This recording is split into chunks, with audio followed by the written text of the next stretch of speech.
live exemplarily, love authentically, and lead relationally. Live, love, lead.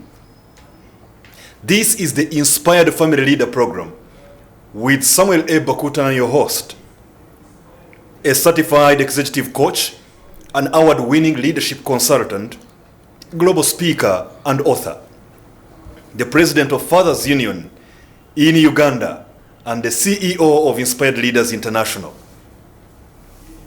Congratulations upon the Fathers Union of the Diocese of Namirembe concerning the wonderful training of all the leaders that you had today in Namirembe. Today, ladies and gentlemen who are watching us, we are going to be focusing on a very critical aspect of family leadership. Remember, this program, the Inspired Family Leader, seeks to equip, challenge, and inspire men, particularly inspire them, so that they can be able to focus on expanding their capacity for family leadership, for the case and the cause and the sake of national transformation. Today, we are focusing on the 5 pillars of an intimate husband. The 5 pillars of an intimate husband.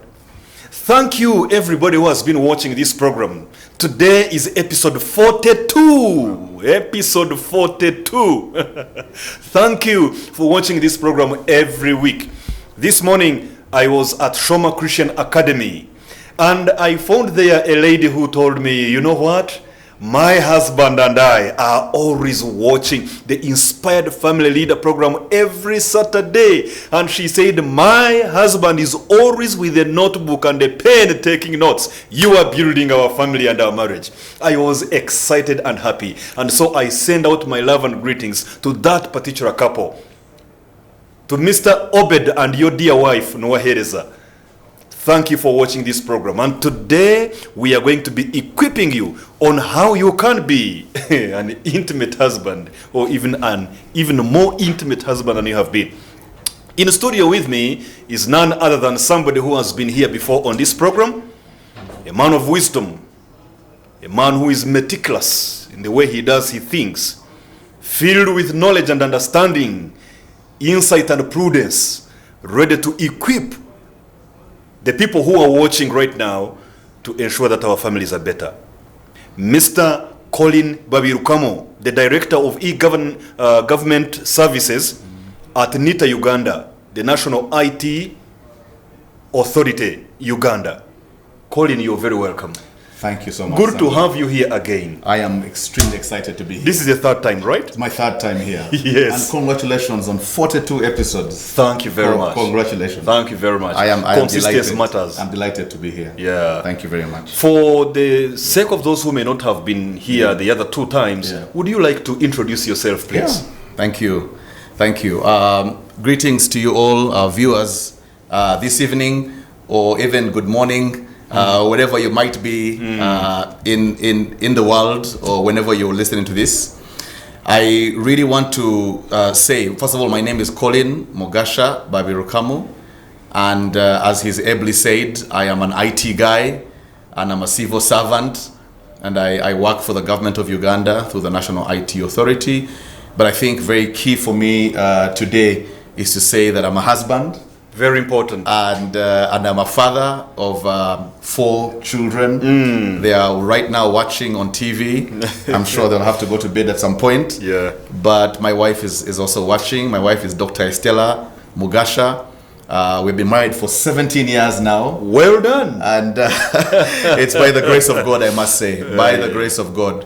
With your cooperation, cooperating with the grace of God. By the grace of God. Only by the grace of God, by the way. And so we serve at Lueza, All Saints Lueza, All Saints Chapel Lueza, and which is actually an affiliate of All Saints Cathedral, Nakasero, and of course under the Church of Uganda. So we are blessed to be here, and I'm excited to be here to just share some nuggets about this. I am definitely not the most experienced husband. I'm not the most intimate husband. You don't have a bachelor of husbandiology. I don't have a master's or PhD in husbandry, if that's the right word. Husbandiology. But here we are. I'm excited that you could still invite me here to just share my thoughts, and I also hope to learn. Why not? Throughout this time. Great. So thank you. Thank you very much too for coming. So the 5 pillars of an intimate husband is our topic today. Yes. And right away tell us, what is intimacy? What are we talking about today? Great. What is intimacy? So we're talking about the 5 pillars of an intimate husband. And I think the question is, what is intimacy? What is intimacy? Intimacy, of course, well, let me just begin the dictionary, sort of setting or definition. So intimacy is really a close familiarity, or it is a friendship, or it is a relationship. But the word close and familiarity and vulnerability, the words like openness are synonyms that we must speak about with intimacy.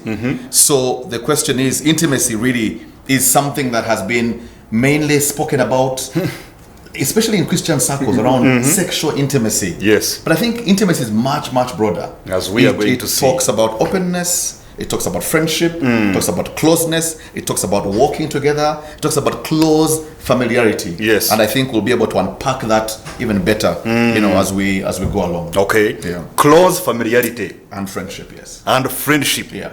Openness. Vulnerability. Walking together. Yeah. Vulnerability. Relationship. Yeah. Interesting. Yeah. Interesting. Intimacy. Yeah. It really feels like this is bigger than we often talk about. It is. Yeah, because when you look at the words you've just used, always summed up as either sexual intimacy, but it's much broader, as we shall see. And I hope we can unpack that. Yes. It's often narrowed down to the bedroom. Yes. Many times. And that's important, obviously. But that's only one area. Yes. But we'll get into that. Exactly. Now, we are saying the 5 pillars of an intimate husband. So, in other words, we are focusing on the husband being intimate. But here is the question. Why should husbands even care about intimacy? Why is it important in marriage? I think that's a good one. Why is it even important? Really? Because I think... Why the hustle? We get married. We think we are born to be great husbands, but we soon realize that we're never born to be great husbands. We're not exactly born to be great husbands. We learn to be great husbands. Oh, yes. Say that again. We are not born... We are not born great husbands. We are not born great husbands. Yes. We learn. We learn. It's a journey. Yes. You must put in some work in being an intimate husband. And I think what we're going to talk about right now is what can you do to take this relationship a little further. Yes. And these days being married for even 3 years or 5 years, must be applauded. Right? Because it's not just the big celebration where you called everybody to the ceremony. The whole clan. And everybody came rejoicing. There's work that's actually involved. Yes. And I think intimacy now is that discussion of how can you take that friendship a little further. And I think that's why we have very many weddings and fewer marriages. Yes. And more divorces. In the US right now, 1 out of 2 marriages will end up in divorce. 50%. 50%. And that's a rate of failure of marriage.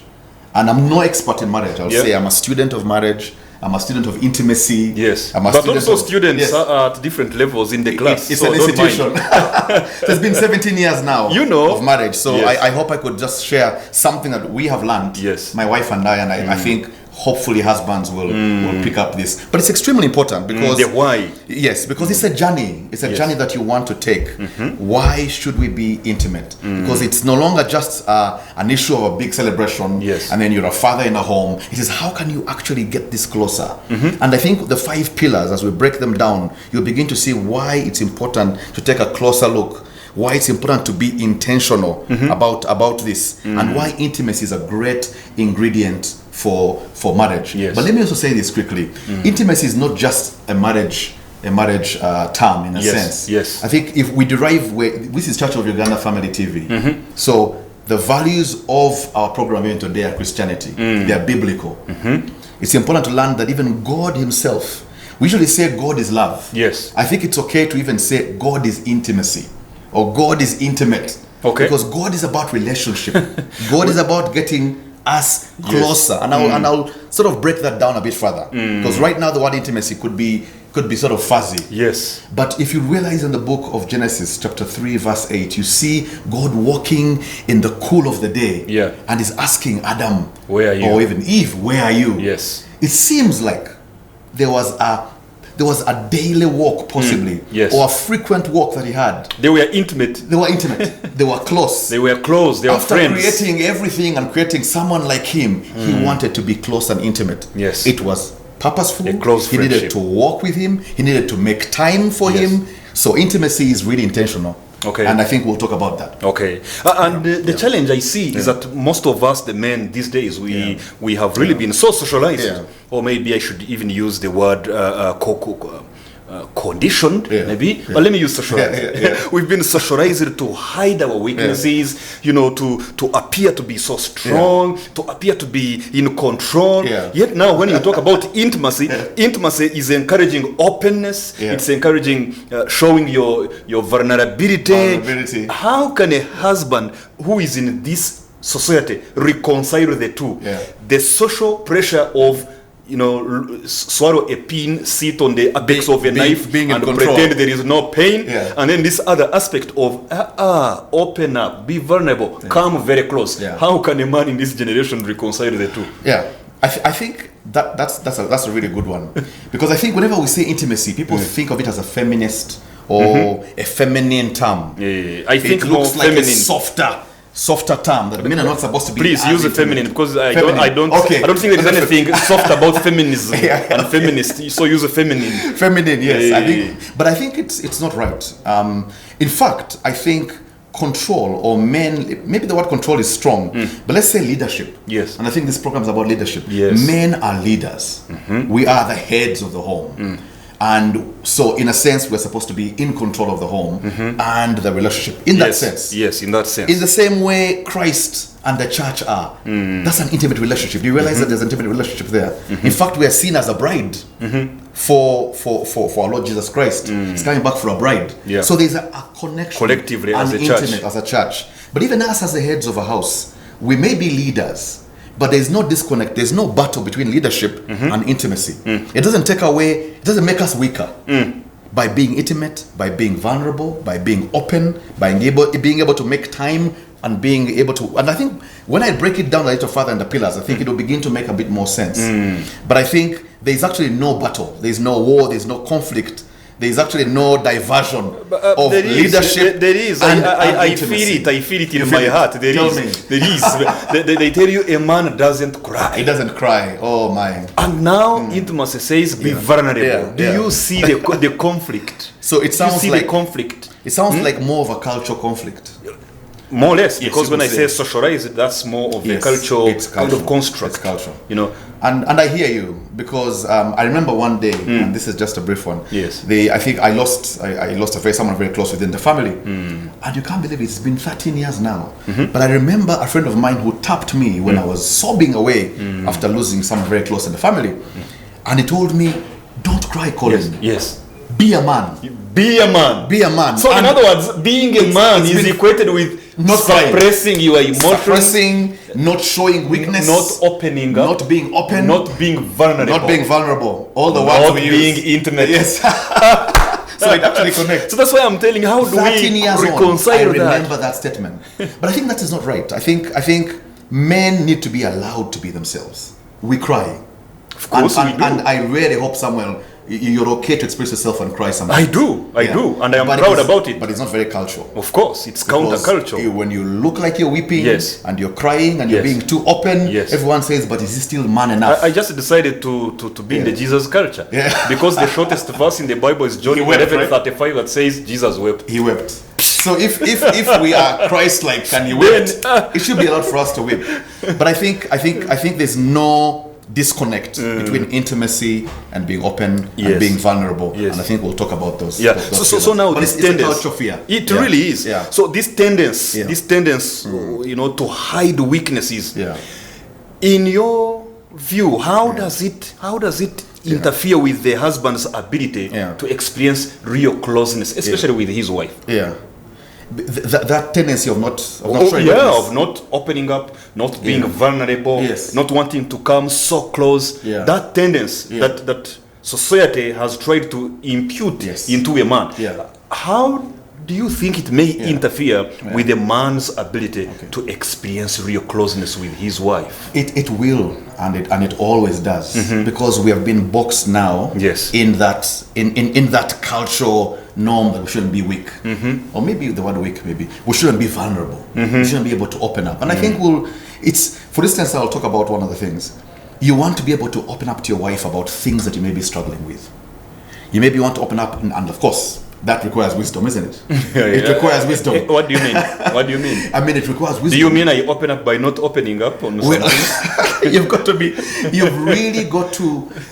there because she's your friend. Yes. And I think we're going to talk about this friendship, and I'll call it some, emotional intimacy, social intimacy. I'll break it down a little further. All right. But I think men have been put in a box, and they have been told to be strong, to be macho, to be fully in control, but there are moments you're not in control. There are moments I am not in control. There are moments I am struggling. I come home and maybe work is going south. Yes. And I need to come home and tell my wife, please pray with me. Please stand with me. Please walk with me. Without her looking at you and saying, now what kind of a man are you becoming? Yeah, exactly. Yes. And thank God my wife doesn't. She will listen. Thank God mine also doesn't. She will pray with me. She will, but I've become vulnerable. Yes. Doesn't mean that I've stopped being the leader that I should have been. And it doesn't make you half a man now because you've opened up to your wife. Exactly. Yes. But I'm sitting with her and saying, these are challenges I have. What about from the financial side? I may also come home and say, the truth is, December looks like it's close, but there's no money. The Kameza money hasn't showed up this month, and I'm struggling. Honey, can you handle that bill? I don't know how. That's another discussion we need to have. Honey, can you? You are opening a Pandora box. But we should talk about that. Red ants bite Tafflet. Don't open for them. To share our own experience. Because there are times where my wife will come in. Yes. She's a professional. She is working. We talked about our money. Our money. Not my money. No. Yes. Again, we go to being socialized, cultural constructs. I've heard people say, especially from the lady's perspective, that your money as my husband is our money. But my money as a wife is my money. Now that one, I don't know how it worked. I would like to hear from those who have been practicing that and how it works. Yes. But we made vows and said, everything that I have, I give to you. And everything that you have, you give to me. Apart from my wife is a professional. I have stood with her. She's gone through one degree to another degree. She's hardworking. She's a great professional. She earns money. And whenever we earn money, we bring the money to the table, and it's our money. It is easier said, by the way. I must admit that intimacy and that openness in the financial sense is easier said than done. But you bring the money to the table and actually begin to work it out. But there are days where, as a man, you're struggling. What about days where you have no income or you have no job? Are you man enough? Oh, you even have the job, but the payment has delayed. You know how January can be. Let me tell you, even me, I am in business. I am in a private business. But let me tell you, there are some times when we serve a client, and the client takes 3 months before pay. But she's able to cover you at that point because you've been open about this discussion. You talk about your money issues. You are friends. You're intimate. You're walking this together. Now, most men will be quiet. Most men will possibly go and find debt somewhere just to keep the macho control. But show the wife that they are great but they are struggling financially. There was a story about a man who lived in a house for a while, and the wife would keep reminding him about paying the rent on time. Because she was saying, please pay this rent on time. The landlord is really looking at. He discovered later that the landlord was actually the wife. We shall talk about that. There was a financial challenge there. I heard about it. So imagine she was the landlord the whole time, but she would not talk about her assets. She didn't bring her assets to the table. There was no intimacy. So the whole time, this man was in the same bedroom with his landlord. Without he was paying. Again, these are intimacy issues. But these are easier said than done. We'll talk about them. speechless. That story leaves me speechless. I've never known which couple it is, but it's often used. Yes, I've heard about that story. Yes, I have. Yeah. But it's a scenario that can happen. Yes. This can happen in any facet of your life. It can. Not just financial. So, before we take the break, we are going to be taking a break. But before we take a break, I would like us now to start on the 5 pillars that a man should strengthen so as to be intimate. So, give us one, and then we take a break. Okay, so there are basically 5 pillars, and I think we'll go through these 5 pillars. And if you have a notebook, our viewers, please just pick this up. This is a tool that we have used, my wife and I and a couple of friends, and it's an amazing barometer or a tool for you to check how your relationship is doing as a couple. We could as well use temperature. It's a thermometer. It's a thermometer. thermometer. Thermometer. Okay, so thermometer or a temperature check. But they're basically 5. Yes. And let me just list them first. There is social intimacy. Instead of listing them first, you want to go one by one, okay? So that my viewers want to know what next. So that's a good one. So maybe let me just start with social intimacy, please. And social intimacy is one of the 5, and these 5 are like the fingers we have here. And I'll make a illustration for us to understand. Yes. Because this is a great tool that we picked up from some Kenyan couple that was running a great marriage program. Okay. And I really want to thank them for that work. But social intimacy basically is that friendship bit. I think we get married and we forget that we are basically friends. We're supposed to laugh together. Yes. We're supposed to talk together. Yes. We're supposed to take those walks together. There are many couples now who don't take any walks anymore, who are not connected, who are not having any date nights. They're not going on dates anymore.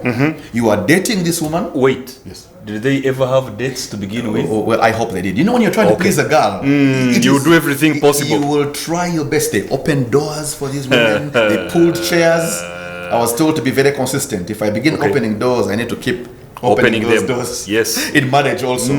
But I think it is that friendship. Yes. It is that connection. It is that walking together. Yes. It is reminiscing about where you all started. Oh yeah. It is those joint chores that you do together. So this is the softer intimacy part that I want to start with. We need to have social intimacy. Yes. You need to also. So in other words, it is about socializing with each other. Exactly. Yes. It is the friendship. Actually, part. when you say the social intimacy, I quickly thought maybe how the two of us relate with the society, but now I realize it's more of how we socialize together. My wife and I. It also has the connection with the outside. I agree, because can your wife open up her social circles to you also? Samuel, do you know about your wife's friends? Yes. And your wife's friends come home.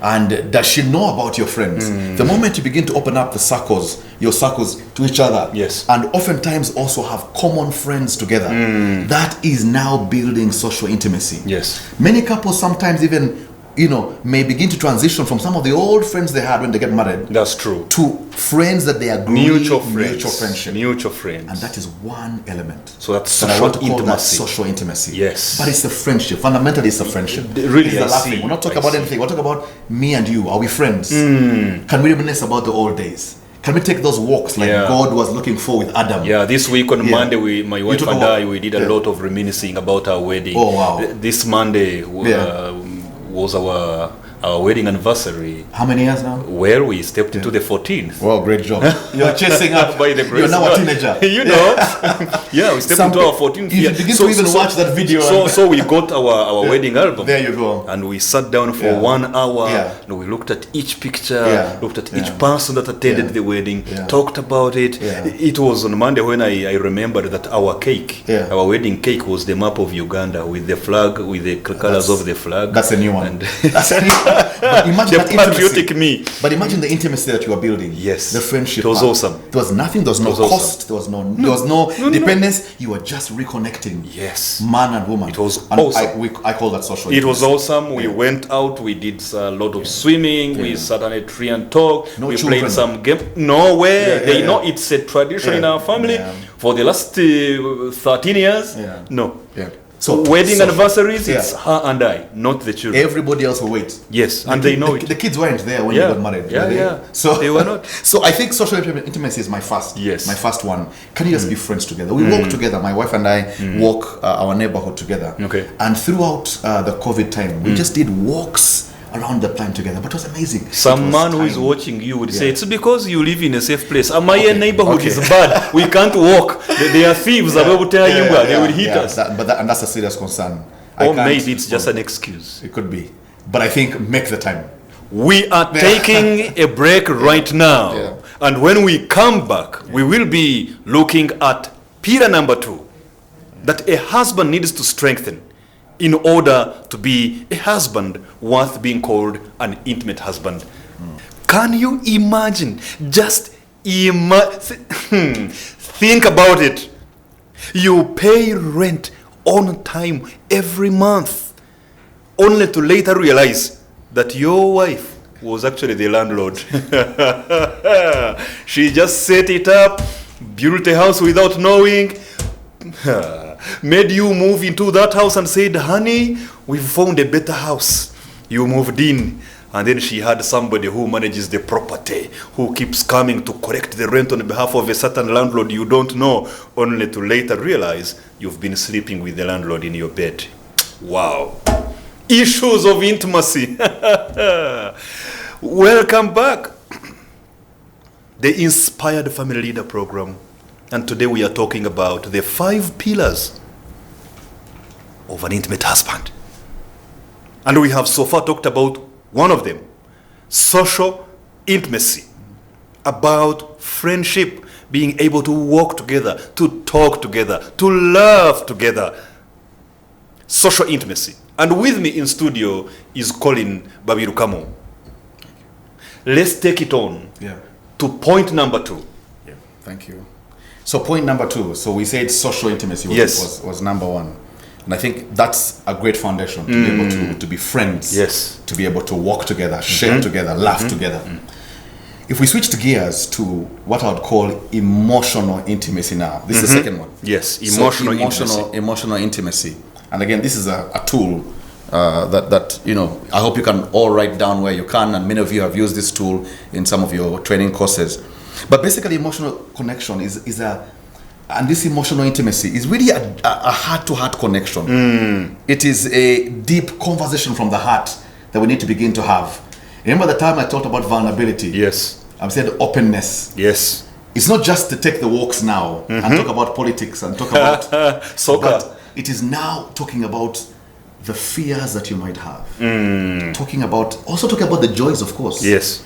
But can we talk about, so when you go on a date now, you talked about the date life of social intimacy. Take your wife for a date, and we've purposed, and sometimes it's a struggle. Yes. Yesterday I had to apologize to my wife because I couldn't take her on a date that I purposed to do one day a week. Yes. Because something came up and we both agreed we can't go. But we've been trying. One day a week, that's a tall order for more than 90% of the men. But it's possible. Of course. You can make the time. You can make the time. And we've had good weeks, and other weeks have been a bit bumpy. Something comes up, and let me be a little bit provocative here. Yes. What happens? Because I'm assuming you've probably said every Friday, right? I think that's a good way. Is that what you do? Just every to be Friday, sure. Okay. So what happens on a Friday when you actually have a conflict that you have not yet dealt with? You are all looking at each other with a bad eye, and it is the day for the date. I think this is where you need you still need to pursue that date and resolve that conflict on that date. Or just go sit there, look at each other, look on the side, but have the date. This is the emotional intimacy. Yes. Where you, first of all, social intimacy meant that you take dates together. Yeah, your friends sit together. But now you're having a heart-to-heart connection. And now, again, I've always said, I must put a disclaimer, this is easier said than done. Right? So even me, I'm not coming here on a high horse and telling you how perfect. Not just a high horse, but a high white horse. I cannot do that. My wife is actually watching right now, so she's taking notes. So I hope to go home and get my feedback. But you're having a heart-to-heart connection. So if you're having a challenge, those dates are actually the greatest time to resolve some of these difficult because you're now the two of you alone. The two of you. We try to put our phones away because phones are a big distraction. We've realized whenever you're on a date, some people on a date, but you're on a phone. My grandmother calls the phone kashe nyamak, which literally means that machine. Marriage breaker? Marriage breaker. Exactly. Yeah. So we say we've gone on a date, phones away, me and you. Let's talk. Yeah. Let's talk about our fears. So if there's an issue, let's talk about it. So let me give you an example. One of the questions we usually ask, and it's a tough question, and that's why as husbands, you want to be an intimate husband, which is my prayer, Yes. and I'm a student of that, is asking your wife, how can I be a better husband? Because I think if you go, husband may be wondering, if I go on a date tomorrow, Yes. what is the agenda of the date? What are the opening questions for that date? But being vulnerable enough to ask your wife, how can I be a better husband? Yeah. What can I do better? I've asked my wife before, how can I love you better? And that's an open question. I see her gazing and looking, and I'm giving her an open check. Yes. To tell me, Collin, you have been lousy at this. Yes. And look, let me tell you, I didn't realize my imperfections until I got married. I thought I was okay. I thought I was patient. I realized I'm actually impatient. I thought I was very selfless. I discovered I have selfish moments. Yes. Because marriage it stretches you and brings those things out. Character traits Yes. can only be tested Yeah. in demonstration.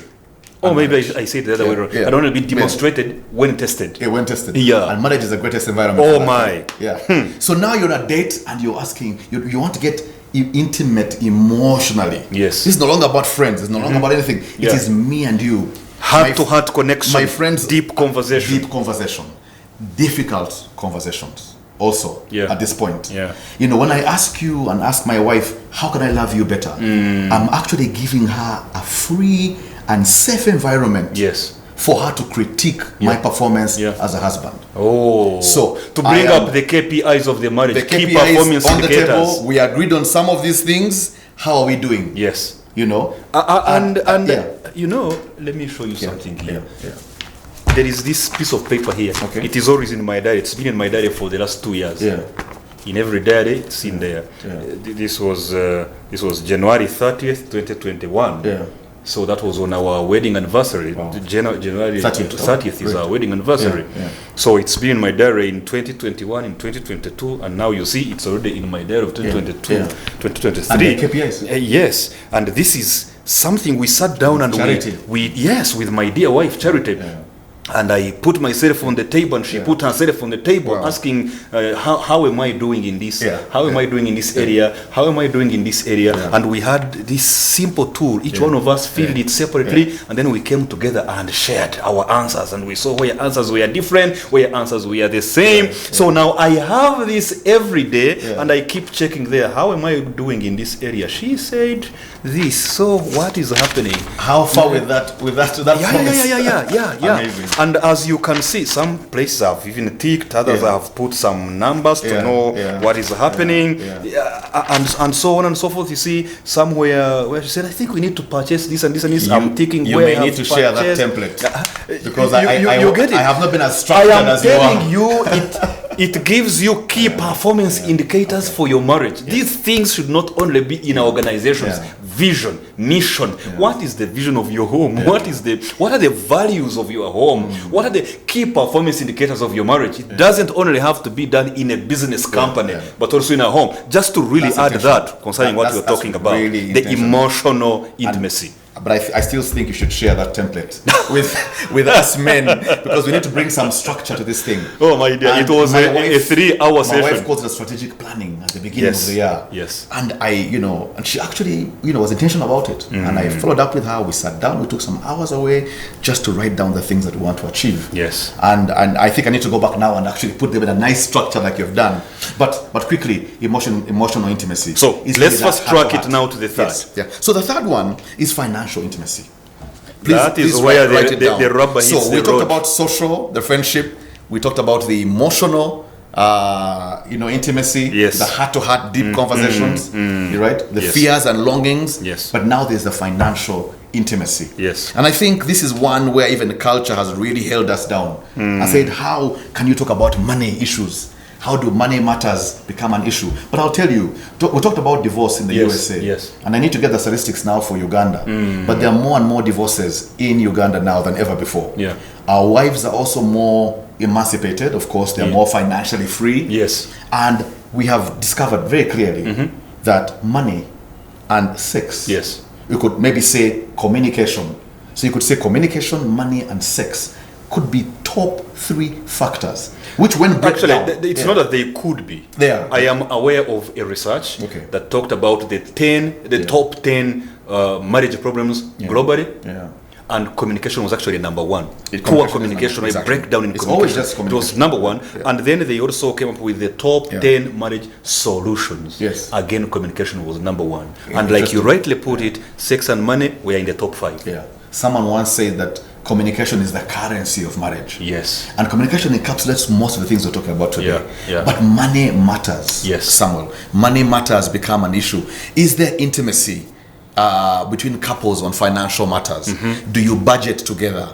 Do you talk about your incomes together? Are you open about your income? Yes. When we're doing a marriage course, my friends and I, and we have 5 couples, 4 other couples that we walk together. Yes. We are open about life together. We have great moments together. We go away together. But we'll talk about money. And there's a word we use to say, there's also part of the course was that there's financial infidelity.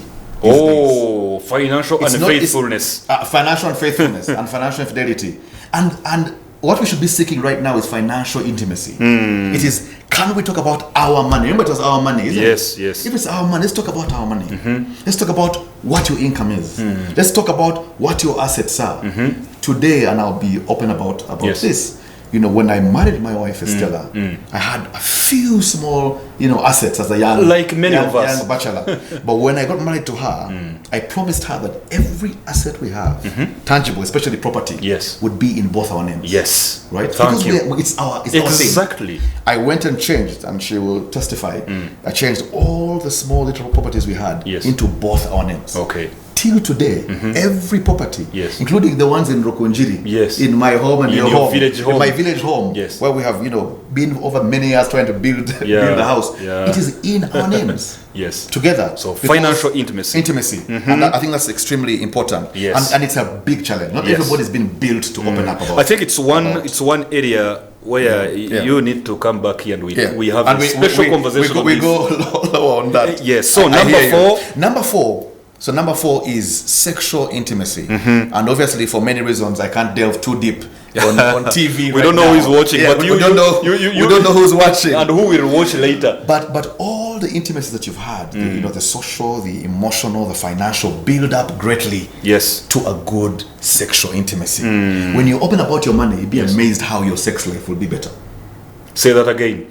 If you're open about your money, and you are intimate with your money, and money matters, even your sex life will be evidently better. Now please look into the camera and say it. Say it into this camera here. If you are intimate in those 3 major areas I just mentioned earlier, be it financial, be it social, be it emotional, it actually has a correlation with your sexual intimacy and your sexual pleasure. All right? And I can't, like I said, I can't go deeply in there. That's all right. But it's important for husbands to also invest in learning how to be better sexual partners. How to be better sexually and intimate. Not to assume that we already know what to do. Yes, because you had prior experience. And you even forget the prior experience. There are those who are blessed to have prior experience. There are those who are not. But even forget that. Look at how the young ladies are trained, are helped, talked to by the singers, talked to by the media, talked to programs all over the place. You talk about the bridal shower, put together the lady and some other people around her and they talk. But the gentleman, what do we have? Kasiki, and it's all about dancing and then you send the boy child into go and do it. And so he also gets into this marriage knowing something called nothing. Yes, that's a lot. That's quite a lot to know on these matters of sexual intimacy, the bedroom game. The bedroom matters, So as a man, what I'm hearing from you is that as a man, I need to be out there to learn. And when I say out there to learn, I don't mean... Out there, I mean getting the information, the knowledge, attending that seminar, reading that book, etc. And how to improve in that intimacy area. And particularly by getting the primary knowledge from your partner. Because while there could be some general things, your wife is an individual who has particular tastes and preferences and etc. So while you're on that date, ask her, how am I doing in that area also? We That's fear a tough to ask. question, right? We fear to ask. You know, but that's intimacy now, because you want to be an intimate husband. Yes. You want to improve. Yes. In that facet. Yeah. In this is the fourth facet now, Yeah. the fourth pillar, and you're saying how can I do better? So now in pause. that area? Now pause. Let us get very practical here. Let us get very. We said this program can sometimes be provocative. So if you are watching with your wife, if you are watching with your husband, right now, I would like you to turn to them. We are going to give you 10 seconds. 10 seconds. Ask him and say, how am I doing? And especially, let this be done by the man. Turn to your wife now and ask her, in this area of the bedroom, how am I doing? We are giving you 10 seconds. We will not be talking. We will be just looking at you. So turn to your wife now. Ask her and say, darling, how am I doing in the bedroom? We are pausing. We are not talking until after 10 seconds.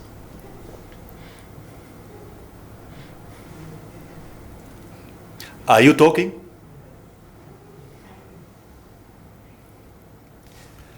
I said, ask your wife, how am I doing in the bedroom? P for pressure. I could feel it. Number 5, for the sake of time. Number 5. So I think we've come off the pressure point. But I think that's extremely important. That extremely important. That could also be another whole program. Yes. As long as it's a safe space that we can talk about that. Yeah. But I think that the last one is spiritual intimacy. Spiritual intimacy. Yeah. So it was social, it was emotional, it was financial, it was sexual, but spiritual intimacy. So what's this about? So spiritual intimacy. Is this about carrying your wife and taking her to your pastor, or what is this about? It is the reminder that a family that prays together stays together. Okay. That you want to better your marriage, you want to better your relationship. Yes. Then you cannot walk away from the spiritual element. It's a reminder that we are spiritual beings. Yes. That's why it's very important. Having a physical experience, not vice versa. Exactly. You're a spirit that's in a body that has a soul. Yes. And so you have got a soul with your emotions and everything, and your heart. Decision making. Yes. But you're in a body. But ultimately, Samuel is a spirit. Okay. So spiritual is the deepest connection, and it's really the deepest. I would say the deepest intimacy, and we'll go there to that part. Okay. Because we are spiritual beings. So practically, how does that happen? It means spiritual intimacy. How do I become spiritually intimate with my wife? The first thing I do is pray together. Okay, so praying together. Being able to submit your hands and pray together. Yes, in a physical manner. Yes, that's a good thing. Yes. But being able to share your fears and longings together, but take them to God in prayer together. And I think that's one of the greatest things that I found. That whenever our prayer life wasn't doing well together as a couple, we were struggling as a couple. In all other aspects of our intimacy even communication together. begins to struggle because you're not, as spiritual beings, you're struggling. Yeah. The connection is not happening. Yeah. So I think the spiritual element of praying together is extremely important. It really makes sense. Man shall leave his father and mother, and they shall be joined together, they shall become one. But in the center of that triangle that you're seeing where they become one is God at the center. Yeah. And I think whenever we take the God equation away from our marriages, the intimacy is gone. But even wives nowadays, they report you and you get to know what you need to know when they're praying. Lord, I thank you for my husband. I pray that you help him to stop hiding the money. And to be more transparent. And to come home earlier. This football, so there will be no another wife. Security problem. Lord. But you begin to hear more. You begin to tap in. You begin to become more intimate. But wives, we are not saying that's what you should be praying. No, you talk to him instead of hiding in the prayer. You talk to him directly. Talk about these things. Yes. So that spiritual intimacy, I think, is extremely key. Yeah. And I think we mentioned all the other four. And the other four actually also build up to a great spiritual. And let me just maybe do the reverse. Yes. When you have a great spiritual intimacy, even your sexual intimacy is greater. Okay. You are reminding me many things that I'm not able to even speak on television. But I haven't forgotten that there are times when I have finished praying with my wife and we say amen with a kiss. Yes. Hallelujah. Yeah. I'm sure you're ready. And I believe that prayer is still spiritual. Believe that exactly. But I mean, when you pray together, it really opens up all the other areas. Yeah. When you pray together about your finances, even financial intimacy begins to open up. When you pray about your fears, emotional intimacy is much easier. That's so true. Spiritual intimacy is also an extremely key area that ties all the other things together. Social intimacy, emotional intimacy, financial intimacy, sexual intimacy, and spiritual intimacy. Is one type of intimacy here more important than the other? Just yes or no briefly. No, maybe let me say. Because somebody may exhort one of them and say, this one. So let me put the answer in a twofold. Okay. So all the intimacies are extremely important. It's the hand. You need all your fingers on the hand. So if we need to grip something, all your fingers are actually making, a contribution. They're contributing. Yes. But there's something about spiritual intimacy that makes it look like a quite thumb. Foundational. It looks like that grip or your thumb. Yes. So I would take your spiritual intimacy as an extremely pivotal intimacy of the five. Okay. Because it seems to just bring the completion in a way in this. So any man who's trying to grip his relationship and his marriage and trying to move this forward, you still need the social, you still need the emotional, you still need the financial, the sexual. But the spiritual is it. Because it holds it together. We're spiritual beings. Yes. So I would say they're all important. Okay. But I would like to give an elevation to the spiritual intimacy. It solves even all the others. I hear you. I hear you. And when I look at all these things you've talked about, I was looking at the friends kind of thing, love together, take walks, then go for dates. Then you in emotional, you say also while you are having that date, get deep into the conversation. Then you've talked about financial. Can a poor husband also be intimate? All these are basically for the rich. That's an interesting one. Can a poor husband also be financially poor? I think, let me first say, first of all, the answer is yes. Yeah.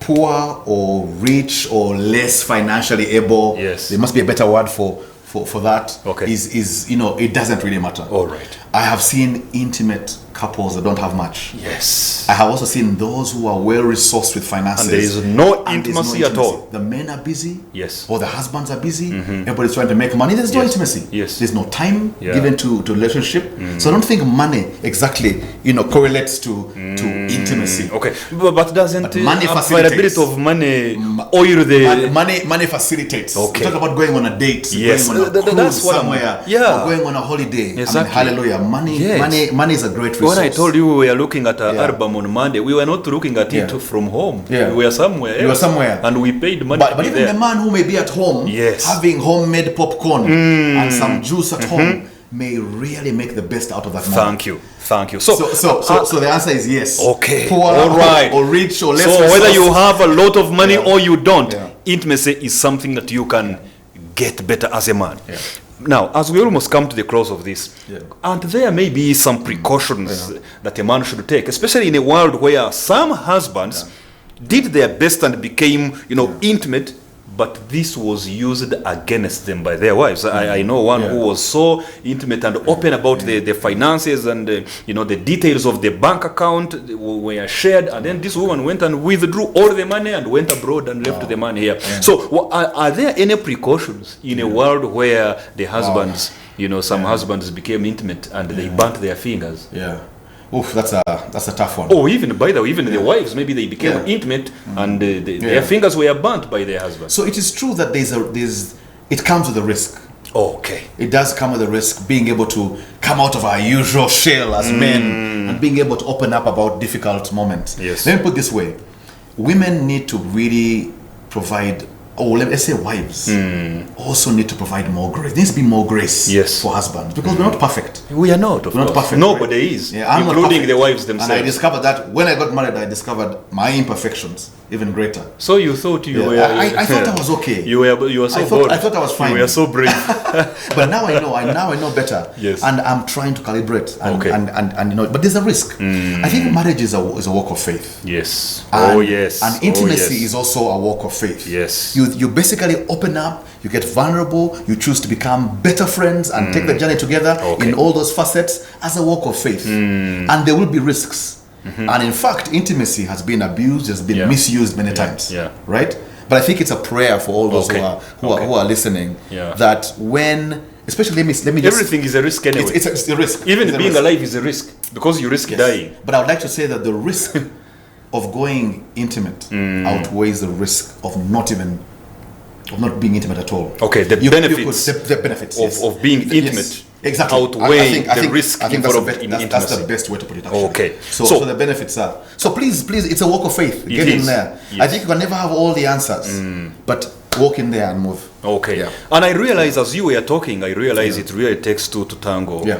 So maybe could there be one or two things that you think women do that can stand in the way of a man's attempt to be intimate? That a woman should be careful about? Yes. Just in a way of outline. Very quickly. Yes. Please, women and our wives, like I mentioned, let there be more grace. Okay, more grace. Husbands may falter. Husbands may fail. They may struggle in all those facets of those areas. Please don't wrap it on them. Yes. Give them the grace. Okay.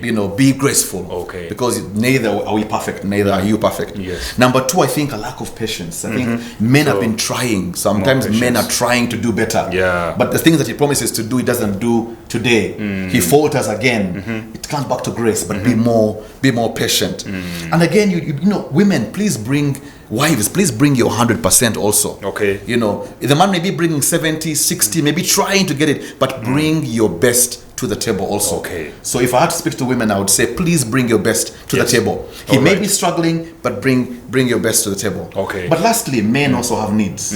So women need to really take time to understand the men's needs, study them. Men want respect. Men want sex. Yes. Men want many other things. Yes. Understand their needs and bring them to the table. He will automatically become a more intimate husband when you understand his needs. By the way, how do these things apply to these boyfriends and girlfriends who are not yet married, but they are also trying to practice these things? All of them, sexual intimacy, spiritual intimacy. And when you talk to them, they say we are just practicing what we will do in marriage. What's your one word for those boyfriends and girlfriends? No, I think I would say get married, please. Get married. Just get married. Okay. Don't try to be like people who are married. When you are not married. Get married if you can. Period. Keep it simple. Keep it affordable. Yes. No debt. Yes. But get married. You don't have to go to that boy's hostel to cook every weekend. Yeah. Get married. Yes. But also, lastly, I think it's important that people who are dating realize that out of those 5 intimacies, I would say 4 of those are really possibilities for them. Yes. It is the sexual intimacy, of course, that we as Christians will say, hold on, hang in, But every other intimacy can still be practiced in dating. Beautiful. Yeah. So as a way of your parting shots, what can an institution like Fathers Union do to practically help men to be more intimate? Okay. I think Fathers Union and Mr. President, it's good to have you here. That's why I'm asking. It's good to hear. I'm a member, full member. Yeah. I think let us start talking about it. Okay. This is a great start. And I think you have the ability to spark this up as a discussion. I think Fathers Union groups now must begin and other men's groups. And other men's like groups. Fathers Union. Exactly. Should begin to have this difficult conversation. These 5 can actually become a topic opener. Yeah. They're enough for a whole year. Of course. We could make these our 5 themes for the next year. Yeah, last year we had 5 words and Yes. they took the whole year. Yes. How to be a pastor, protector, provider, promoter, and prophet. That is the Abba Father. Yeah, Yes. finished. Exactly. But now imagine if we go to all the intimacies. Yes. And we begin to dissect one by one. Wow. Have those difficult discussions. But number 2 also, I think encourage all these men's groups to be able to have accountability groups. Yes. Be able to have men you can actually open up to. Okay. This is not our usual thing. It's not. We're not built to open up. Yeah. But encourage men to be able to open up, sit together, talk about these kind of topics, and just share notes, compare notes, and pick each other up. Thank you. Ladies and gentlemen, this has been the Inspired Family Leader program with Samuel Ebakutana hosting Collin Babirukamu as we talked about the 5 pillars of an intimate husband. We've said intimacy is very critical, so we have to ensure we practice it. So going forward, as a man, go and work on your social intimacy with your wife. Be friends. Go and work on your emotional intimacy with your wife. Go deep conversations, heart-to-heart issues, sharing fears and longings. Go and work on your financial intimacy, openness and trustworthiness in finances. Go and work on your sexual intimacy. Make sure that the game in the bedroom is awesome. Yeah. And then also, lastly, the spiritual intimacy. Pray together, do things spiritual together. Amen. Until next time, let me go home and be intimate.